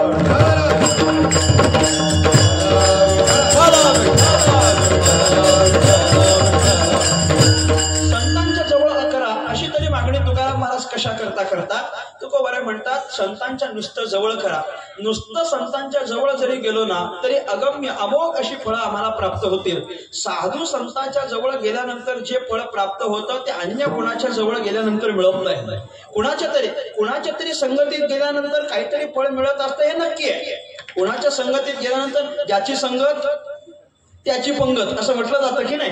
त्याच्या संगतीत राहतो, त्याच्या संगतीत आपल्याला त्याच्यासारखं होता येतं, हा नियम आहे. परंतु सामान्य कुणाच्या तरी संगतीत राहिलो तर सामान्य होता येईल, पण संतांच्या संगतीत गेलो तर संत होता येईल, हा फरक आहे. आपणासारखे करीती तात्काळ हा त्यांचा महिमान आहे. नाही काळ वेळ तया लागे, ते आपल्यासारखं करतात. कृपा कटाक्ष निहाळिले आपुल्या पदी पैसविले, हे फक्त संतच करू शकतात, अन्य कुणी करू शकत नाही. आपण ज्या पदाला प्राप्त आहोत त्या पदाला दुसऱ्या कुणाला तरी पोहोचवणं हे फक्त संताला जमतं. अन्यथा आपलं पद कुणी सोडायला तयार नसतं, हे आपल्याला माहिती आहे. आपलं पद कोणी सोडत नाही, पण संत पदाचं असं आहे, संत त्यांचं पदही सोडत नाही, पण त्यांच्या पदावर आपल्याला बसवल्याशिवाय सुद्धा राहत नाही. आपल्यासारखं करतात ते. साधू संत नुसतं जवळ गेलं तरी फार काहीच करायची गरज नाही. वाल्या कोळ्याचा दृष्टांत सर्व प्रसिद्ध आहे. वाल्या कोळी म्हणजे एक अतिशय काय म्हणायचं त्याला, लुटमारी करणारा. त्याच्या रस्त्यामधून जो कोणी येईल त्याच्याकडून तो काहीतरी धन वगैरे संपत्ती अपेक्षित असायची. त्याला म्हणायचं, काय तुझ्याकडे धन संपत्ती पैसा वगैरे असेल ते काढ बरं. आणि त्यानं काढून दिलं तर ठीक, आणि त्यानं जर नाही काढलं तर अगदी त्याला मारून टाकायचा, इथपर्यंत तो वाल्या कोळी. बरोबर. नारद महर्षी त्याच रस्त्याने येतात. नारद महर्षी आल्यानंतर वाल्या कोळ्याला नारद महर्षी दिसले. नारदांना अडवलं. नारदांना सांगितलं, बघा तुमच्याजवळ काय असेल ते काढून घ्या बघू. लगेच काढून द्या. नारदांनी सांगितलं, बघा मी महात्मा आहे, कीर्तनकार नाही. माझ्याकडे काहीच नाही. मी महात्मा आहे, मोकळा फिरणार आहे, मी कीर्तनकार नाही, माझ्याकडे काही नाही. तुम्हाला काय पाहिजे असेल तर तुम्ही मला सांगा, जे आहे ते मी द्यायला तयार आहे, पण तुम्हाला जे पाहिजे ते माझ्याकडे नाही. काय तुम्हाला धनसंपत्ती पाहिजे, माझ्याकडे मिळणार नाही. ते म्हटलं, नाही असं नाही, तुमच्याकडे जे काही असेल ते मला द्या बरं. काहीच नाही म्हटले. तुला जर पाहिजे असेल तर एक काम कर, माझ्या हातात या चिपळ्या आहेत आणि माझ्या गळ्यात ही वीणा आहे. या दोघांपैकी किंवा हे दोघे पण तुला पाहिजे असतील तर घेऊन टाक. बाळ्याकडे म्हटलं त्याच्यानं माझं काय होणार आहे ते नाही, काही पैसे वगैरे असेल तर द्या बरं असं सांगितलं. नारदाने सांगितलं काही नाही काही नाही काही नाही काही नाही. आता काहीच देत नाही म्हटल्यानंतर काय शेवटचा पर्याय मारून टाकायचं. मारण्याकरता म्हणून कुऱ्हाड उगारतो वाल्याकोळी. फक्त नारदांची आणि त्याची नजरच होते, त्यांच्या नजरेत सामर्थ्य आहे. काहीच केलेलं नाही वाल्याकोळ्याने अजून, फक्त नजरेत सामर्थ्य, कृपा कटाक्ष न्याहाळीने बस, फक्त एवढंच. दृष्टिक्षेप होतो, फक्त नजर होते. नारदांच्या नजरेत एवढं सामर्थ्य आहे. वाल्याकोळ्याच्या हातातली कुऱ्हाड खाली गळून पडते. वाल्याकोळी नारदांच्या पायावर नतमस्तक होतो. नारदांना म्हणतो माझ्या हिताचं जर काही असेल तर तुम्ही मला सांगा. बरं, हिताचं काही असेल तर तुम्ही मला सांगा. आणि अशी विनवणी केल्याच्या नंतर नारदांनी त्याला सांगितलं बघ, फार मोठा विस्तारित दृष्टांत आहे, मला तेवढा सांगायचा नाहीये. वाल्याकोळ्याला सांगितलं बघ तुझं हित व्हावं असं वाटतं ना, एकच सोपी गोष्ट सांगतो, रामा रामा म्हणायला सुरुवात कर म्हणजे तुझं हित होईल. रामा रामा म्हणायला सुरुवात कर म्हटल्यानंतर त्यांना सांगितलं बघा तुम्ही जे सांगतात ते मला बोलता येणार नाही, तुम्ही जे सांगतात ते बोलता येणार नाही. नारदांनी जाणलं बरोबर आहे आपली चूक झाली. साधू संत हे एवढ्या अधिकाराचे असतात की ते समोरच्याला सांगत असताना आपल्याला जे जमतंय त्याच्यापेक्षा त्याला जे जमतंय ते सांगतात. नारद महर्षी म्हणायला लागले बरोबरच आहे, याला रामा रामा म्हणता येणार नाही का, सवयच नाही ना. रामकृष्ण हरी म्हणण्याची सवयच नसेल तर जमेल कसं. ते ज्याला सवय असते ना त्याला प्रयत्न करावे लागत नाही, पण ज्याला सवय नसते ना त्याला ठरवून रामकृष्ण हरी म्हणावं लागतं. मी गमतीनं म्हणत असतो आपल्याला सगळ्यांना सवय आहे, आपण फोन लावला की आधी काय म्हणतो रामकृष्ण हरी म्हणतो. पण एखाद्या ठिकाणी उत्सव सप्ताह असावा, तरुणांकडे नियोजन असावं आणि त्या तरुणाला जर सांगितलं ना कीर्तनकाराला फोन करा, मग तो आधी ठरवून असतो आपल्याला कीर्तनकाराला फोन करायचा आहे आणि फोन उचलल्या आधी असं म्हणायचं हे त्याला ठरवावं लागतं, कारण ती त्याची सवय नाही ना. जी ज्याची सवय नाही ते त्याला ठरवावं लागतं. याच्या सवयीतलं नाही तो कसं काय रामा रामा म्हणेल. म्हणून मग त्यांनी विचारलं बरं तुला रामा रामा नाही म्हणता येणार, काय म्हणता येईल. म्हटलं काय म्हणजे, मारा मारा सांगा ना, मी म्हणतो ना माझा धंदाच आहे म्हटले तो, मी मारा मारा म्हणायला तयार आहे. फार नवलाची आणि आश्चर्यकारक एक गोष्ट आहे, ज्याला रामा रामा मारा मारा म्हणता येतं त्याला रामा रामा म्हणता येणार नाही का. काय अवघड आहे विचार करा ना, काय अवघड काय याच्यात. ज्याला रामा मारा म्हणता येतं तो मारा रामा सहज म्हणू शकतो. मारा रामा काय फरक आहे. इकडं जसा राय तसा तिकडं पण राय, आणि इकडं जसा माय तसं तिकडं पण माय. इकडं पण रा आणि माच आहे, तिकडं पण मा आणि राच आहे, फक्त इकडची अक्षर तिकडं जाऊन उलटी झाली एवढाच फक्त फरक आहे. मग याला मारा मारा म्हणता येतं आणि त्याला रामा रामा म्हणता येत नाही, हे का असं झालं. पूज्य श्री गुरु चैतन्य महाराज याची फार चांगली फोड करून सांगतात. महाराजांनी त्याची फोड करून आपल्याला असे सांगितले, त्याला मारा मारा म्हणता येत होतं पण रामा रामा म्हणता येत नव्हतं. याचं कारण फक्त एवढंच होतं, मारा मारा असं म्हणायला पुण्य लागत नाही, पण रामा रामा म्हणायला पुण्य लागतं जे त्याच्याकडे नव्हतं. रामा रामा म्हणायला पुण्य लागतं ते त्याच्याकडे नव्हतं ना, म्हणून त्याला म्हणता येत नव्हतं. साधूच्या दर्शनानं नंतर त्याला पुण्याची प्राप्ती होते, मग त्या मारा माराचं रूपांतर रामा रामात होतं. माझा तात्पर्य इथं आहे, नारदांच्या भेटीच्या नंतर तो मारा मारा म्हणायला लागला आणि मारा माराचं रूपांतर कालांतराने रामा रामात झालं. एकीकडे मारा माराचं रूपांतर रामा रामात होतं आणि दुसरीकडे वाल्या कोळ्याचं रूपांतर वाल्मिक महर्षीत होतं. म्हणजे जो आधी वाल्या कोळी होता त्याला आता आम्ही काय ओळखायला लागलो, वाल्मिक महर्षी ऋषी म्हणून ओळखायला लागलो की नाही. म्हणजे वाल्मिकाला महर्षी पदापर्यंत पाठवणारे दुसरे पण नारद देवर्षीच आहेत, हे तुम्ही ध्यानात घ्या. आपण ज्या ऋषी पदावर आहोत त्याच ऋषी पदावर जर त्यांनी वाल्मिकाला पण बसवलं असेल तर आपल्या पदी बैसविले हे फक्त संतच करू शकतात असा त्याचा अर्थ आहे. विठ्ठला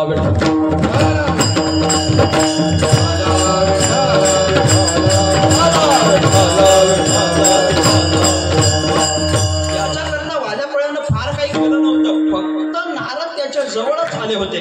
म्हणून या संतांशी निरवी म्हणजे फक्त जवळ घेऊन जा, बाकी काही नाही केलं तरी होतं.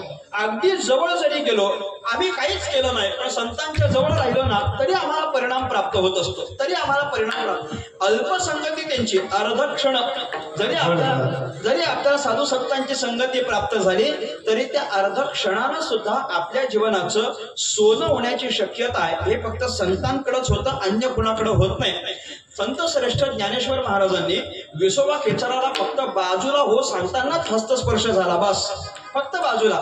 काही त्याच्याबद्दल फार आत्मीयता होती आणि म्हणून या इकडं थोडं बाजूला सारखा असा आदरानं सांगितलं नव्हतं. सर परता हो, बाजूला हो सांगताना फक्त हात लागला. काय परिणाम झाला?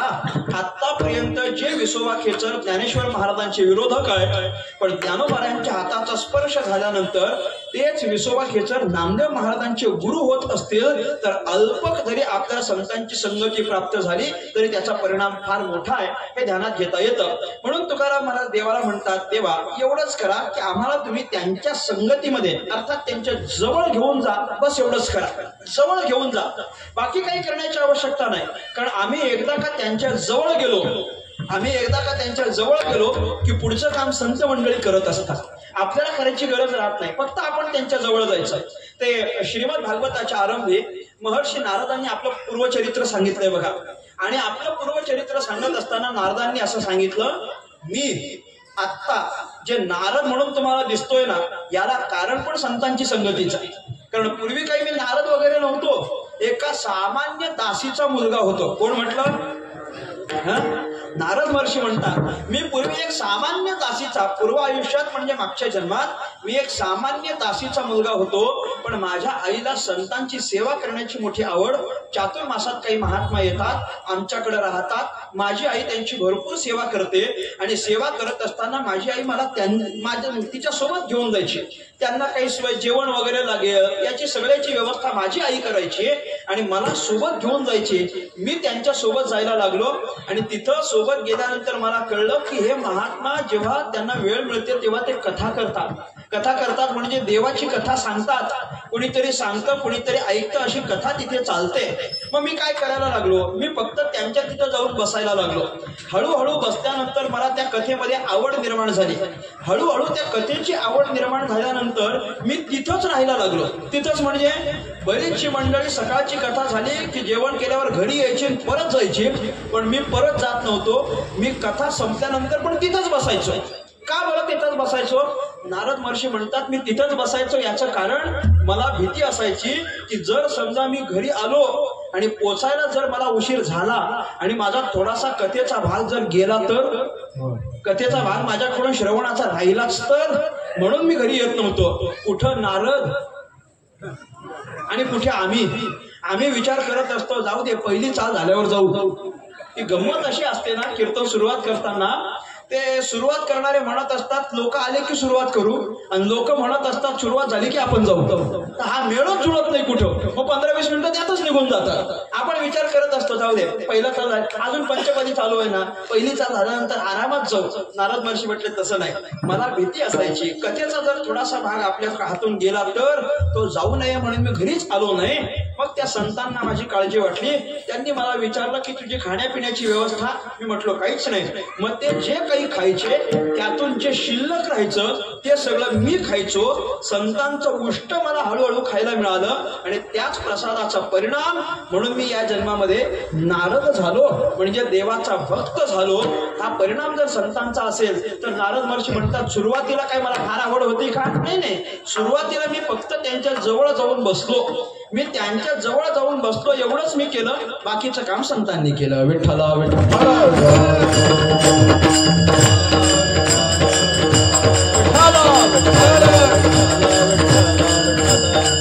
म्हणून मला फक्त त्यांच्या जवळ घेऊन जा एवढंच तुम्ही देवा करा.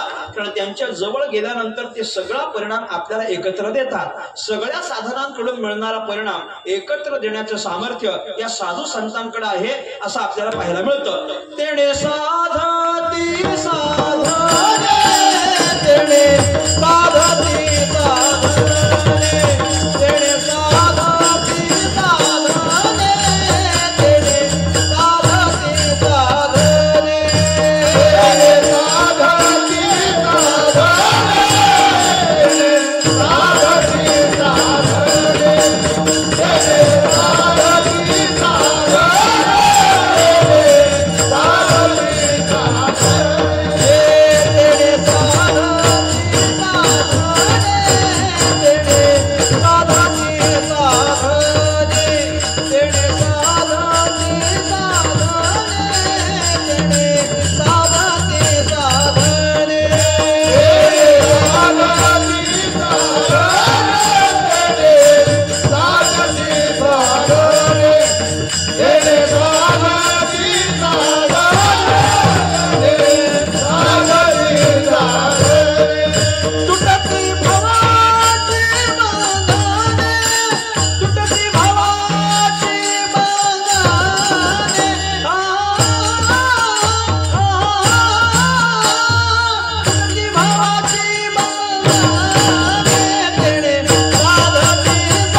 बंधने तेणे साधती साधने सगळी साधनं या एकाच साधनामध्ये अंतर्भूत होतात म्हणून केवळ आम्हाला तुम्ही त्यांच्या जवळ करा एवढीच आम्हाला तुमच्या पुढ्यात मागणी आहे आणि तुझे काही न मागे तुझं बाकी आम्ही तुमच्या पुढ्यात काही मागणार नाही बरं का आणि तुझे काही न मागो देवा हा आपला अपभ्रंशित असलेला पाठ आहे आपण न मागो देवा असं म्हणतो पण मूळ तुकोबारायांची गाथा न मागे तुझं असं म्हणत असते म्हणून तुकोबारायांच्या गाथेच्या अनुसार शब्द आहे आणि तुझे काही न मागे तुझं पूज्य श्री वैकुंठवासी गंगू काका शिरवळकर यांनी केलेली जी गाथा सर्व मान्य आहे त्या गाथेमध्ये न मागे तुझं असंच आहे म्हणून देवाच्या पुढ्यात तुकाराम महाराज उभे आहेत आणि तुकोबाराय देवाला म्हणायला लागले आम्हाला दुसरं काही नको फक्त संतांच्या पुढ्यात करा एवढीच एक मागणी केली आहे अजून पुढे तुकाराम महाराजांनी एक अपेक्षा देवाच्या पुढ्यात केली आहे त्याचं थोडंसं चिंतन करून थांबायचं आहे सगळ्यांनी एकदा भगवंताचं भजन करा विठोबा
तुकाराम महाराजांच्या मागणीचं आपण चिंतन करत आहोत तुकाराम महाराजांनी देवाच्या पुढ्यात अत्यंत अलौकिक सगळ्यांना दुर्लभ सगळ्या जगाला दुर्लभ अशी एक मागणी देवाच्या पुढ्यात करत असताना एकच मागणार आहे फार मागणार नाही असं सांगितलं आणि एक ते काय मागणार आहे या संतांशी निरवी एवढं एकच मला द्या बाकी काही तुमच्या पुढ्यात आमची अपेक्षा नाही हे सांगून झाल्यानंतर तुकोबारायांना देव म्हटले फक्त जवळ केलं तर चालेल म्हणजे जवळ केलं लगेच बाजूला केलं तर हरकत नाही ना म्हणजे फक्त थोड्या काळापुरतं तुम्हाला दर्शन देतो एवढी मी तुमच्या इच्छा पूर्ण करतो तुकाराम महाराज म्हटले की बघा जिथं स्वतःचं हित होत असतं तिथं स्वार्थी बनायला हरकत नाही आपलं हित होत असेल तर स्वार्थी बनायला काय हरकत आहे तुकाराम महाराज म्हणतात देवाला देवा आता तुम्ही मला जवळ करणारच आहात की नाही जवळ करणारच आहात ना मग एक काम करा जवळ करणारच असाल तर अजून एक अपेक्षा पूर्ण करा तुका म्हणे आता उदार तू होई मज ठेवी पायी संतांच्या पायाजवळ ठेवा म्हणजे कायमचं राहायला ठिकाण आम्हाला त्यांच्या पायाजवळ द्या बाकी काही नको संतांच्या पायाजवळ कायमचं ठिकाण राहायला द्या कशा करता राहायला द्या संतांच्या पायाजवळ एकदा का राहता आलं की साधू संत आपल्यावर असीम अशी कृपा करतील आणि त्याच्या माध्यमातून या सकल संसारामध्ये अत्यंतिक दुःख निवृत्तीपूर्वक परमानंद आनंदाची प्राप्ती असलेला जो मोक्ष आहे तो आम्हाला त्यांच्या पायाजवळ अनुभवता येईल. साधू संतांच्या पायाजवळ सगळं सुख आहे, साधू संतांच्या पायाजवळ समाधान आहे, साधू संतांच्या पायाजवळ सगळ्या साधनाची सिद्धता आहे. म्हणून त्यांच्या पायाजवळ आम्हाला ठेवा, दुसरं आम्हाला काही नको. तुकाराम महाराजांनी अनेक अभंगातून हा आशय व्यक्त केलेला आहे की साधू संतांचे पाय आपल्याला प्राप्त झाले की आपलं एकच कर्तव्य शिल्लक राहतं, श्री संतांची या माथा चरणावरील साष्टांग हे करी दंडवत. दुसरं काही माणसानं करायचं नाही. एकदा का साधू संतांचे पाय आपल्याला प्राप्त झाले की आपण दर्शन घ्यायचं, मोकळं व्हायचं. साधू संतांचे पाय प्राप्त झाले, आम्ही परत ते आता उठवणार नाही. भाग्याचा उदय हे जोडी संत पाय येतो निया नुठवू माथा मरणा वाचवणी सर्वथा. येतोनिया नुठवू म्हणजे न उठवू, येतोनिया न उठवू माथा म्हणजे आम्ही आमचा माथा जो संतांच्या चरणावर ठेवलेला आहे तो आता परत तिथून बाजूला करणार नाही. का बाजूला करणार नाही? एकदा का साधू संतांच्या पायावर आम्ही डोकं ठेवलं की सगळी आम्हाला फळं प्राप्त होतात की नाही. संतांची देखील चरणांबुजे सर्व सुखे आजी येथेची ओढली, संतांची देखील चरणांबुजे. अगदी साधू संतांचं चरण नुसतं पाहायला जरी मिळालं तरी पण जर आम्हाला सगळ्या सुखाची प्राप्ती होत असेल तर त्यांच्या पायावर आम्ही नतमस्तक झाल्यानंतर काय आम्हाला प्राप्त होणार नाही. म्हणून तुका आला लोटांगणी एवढ्या करता आम्ही त्या संतांच्या पायावर नतमस्तक होतो. वेगळं काही करण्याची आम्हाला गरज पडत नाही. मी गमतीनं म्हणत असतो, संतांचे पाय जर प्राप्त झाले, ऐका, संतांचे पाय प्राप्त झाले ना की फक्त संतांच्या पायाला आपण डोकं लावायचं बस. मी गमतीनं म्हणत असतो, संतांचे पाय प्राप्त झाले की फक्त संतांच्या पायाला डोकं लावायचं, बाकी डोकं लावायचं नाही. बस एवढंच करायचं. संतांच्या पायाला फक्त डोकं लावायचं, बाकी भानगडीत पडायचं नाही. किंबहुना जिथं डोकं टेकवायचं असतं तिथं डोकं लावायचं नसतं. म्हणून तिथं फक्त टेकवायचं आणि मोकळं व्हायचं, बाकी भानगडीत पडायचं नाही. हे संत कसे, हे महात्मा कसे, यांचं ज्ञान किती, यांची पात्रता किती, यांचा परब्रह्माचा साक्षात्कार आहे की नाही, नाही या भानगडीतच पडायचं नाही. तुका म्हणे नेणो युक्तीची ते बस हे असंच आहे. म्हणून ठेविली पायी डोई आम्हाला कळतच नाही. तुकाराम महाराज म्हणतात, संतांच्या, साधूच्या, महात्म्याच्या, गुरुच्या विचाराची आणि ज्ञानाची खोली आपल्याला तपासता येत नाही. काय बरं कारण आहे? कारण एवढंच आहे की आमच्या खोल्या फार बारीक बारीक आहेत. ही वरची खोली आहे ना ती आपली फार बारीक आहे. संतांच्या विचार क्षमतेच्या पुढे आपली ही खोली बारीक आहे म्हणजे आपलं ज्ञान फार अल्प आहे. मग या अल्प ज्ञानानं संतांचं ज्ञान तपासत बसायचं नाही, फक्त त्यांच्या चरणावर आपलं मस्तक ठेवायचं आणि कृतार्थता साधून घ्यायची असते. हे सगळं आम्हाला करता येईल जेव्हा आम्हाला तुम्ही त्यांच्या चरणाजवळ स्थान द्याल. तुकाराम महाराज देवाला म्हटले, बाकी आम्हाला काहीच नको, फक्त एवढंच करा की त्या संतांच्या पायाजवळ कायमचं राहायला आम्हाला जागा द्या, दुसरं काही नको. जशी प्रत्येक माणसाची एक अपेक्षा असते की आपल्याला कायम कुठेतरी राहायला मिळावं, पण तुकोबारा म्हणतात सर्वसामान्यासारखं एखादं घर बंगला नाही, आम्हाला ते नाही पाहिजे. राहणे ते पायापाशी, बस तुमच्या पायाजवळ पाहिजे. संतांच्या पायाजवळ आम्हाला कायमचं ठेवा, एवढी एकच मागणी तुकाराम महाराजांनी केली. अभंगाचा तुका म्हणे आता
मज ठेवी पायी संतांचिया या संतांसी निर्वी हेची मज दे आणि कदुजे काही न मागे तुझ. संत श्रेष्ठ तुकाराम महाराज देवाला जाग करतात. तुका म्हणे आता उदार तू होई, उदार हो बाबा. कारण देवाकडे औदार्य जरी असलं तरी ज्याच्याकडे मागायचं असतं त्याला त्याच्या औदार्याची जाणीव करून द्यावी लागते. तुम्ही उदार आहात, दानशूर आहात असं बोलावं लागतं, त्याशिवाय मिळत नसतं. म्हणून देवाला जाऊन सांगितलं तुम्ही उदार आहात ना, मग तुमचं ते औदार्य जिवंत करा, जाग करा आणि त्याच्या माध्यमातून आम्हाला संतांच्या पायाजवळ ठेवा. अर्थात संतांच्या दर्शनाची एक अलौकिक मागणी तुकाराम महाराजांनी या अभंगातून देवाच्या पुढ्यात केलेली आहे. त्याच पद्धतीनं हे मागणं आपण का मागितलं, एवढ्या करताच मागितलं आपल्याला कळावं की काय मागावं याच्याकरता आपण या मागणीचा विचार केलेला आहे.